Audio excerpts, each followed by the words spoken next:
ovde na severu Kosova, odnosno i ovde gde se mi nalazimo, a mi smo sad malo niže od punkta Jarinje, nakon onoga što se danas izdešavalo, je u ovim satima relativno mirno.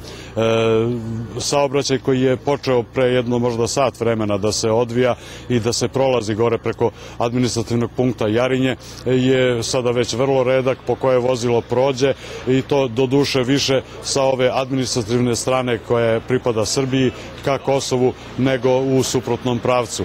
Inače, što se tiče gore tog punkta, on je još uvek, pojedini njegovi delovi su u plamenu, tako da ova vozila koja prolaze, da kažemo, na ličnu odgovornost, prelazeći preko punkta koji je još uvek sav pun srče, pleksiglasa i svega onoga što je prilikom gorenja eksplodiralo i popadalo dole.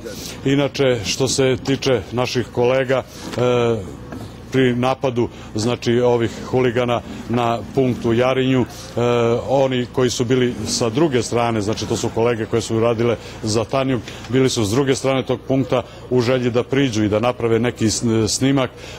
Naleteli su na grupu koja ih je pretukla. Na svu sreću oni su sada dobro, njihove povrede su sanirane u zdravstvenoj stanici u Lešku.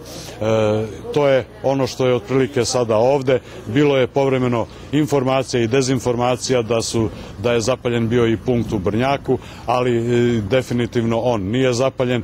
Kažem, ovde je za sada sve mirno, saobraćaj se odvija, a vidjet ćemo šta će doneti novi dan. Aneta?